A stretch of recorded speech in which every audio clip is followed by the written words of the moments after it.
Brahmanbaria freelancing প্রতিষ্ঠান BDIT and language ইনস্টিটিউটের ৭ম বর্ষপূর্তি উপলক্ষে ফ্রিল্যান্সিং ক্যারিয়ার গঠন শীর্ষক সেমিনার অনুষ্ঠিত হয়েছে। শনিবার সন্ধ্যায় শহরের শিল্পকলা একাডেমি মিলনায়তনে এই সেমিনার অনুষ্ঠিত হয়। এতে ইঞ্জিনিয়ার আব্দুর রহিমের সভাপতিত্বে বিশেষ অতিথি ছিলেন সদর উপজেলার ভাইস চেয়ারম্যান লোকমান হোসেন। জামালপুরে ইসলামপুরে প্রথম জাতীয় বীমা দিবস পালিত হয়েছে। দিবসটি উপলক্ষে সকালে উপজেলা প্রশাসনের আয়োজনে উপজেলা পরিষদ চত্বর থেকে একটি বর্ণাঢ্য র্যালি বের হয়ে শহরের প্রধান সড়ক প্রদক্ষিণ করে। জাতির পিতা বঙ্গবন্ধু শেখ মুজিবুর রহমানের জন্মশতবার্ষিকী উদযাপন উপলক্ষে নড়াইল লোহাগাড়ায় এক বর্ধিত সভা অনুষ্ঠিত হয়েছে।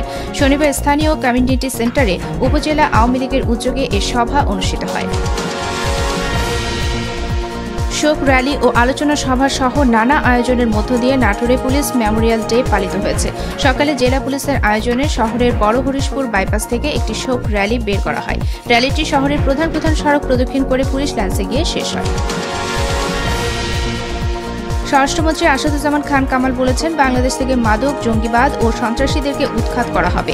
এদেশে তাদের কোনো স্থান নেই। শনিবার সন্ধ্যায় ঝিনাইদহ, মহেশপুর, দত্তনগর কৃষি খামার পরিদর্শন শেষে এসব কথা বলেন তিনি।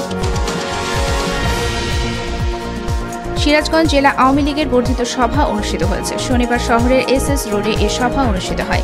জেলা আওয়ামী লীগের সভাপতি আব্দুল লতিফ বিশ্বাসের সভাপতিত্বে এ সভা অনুষ্ঠিত হয়।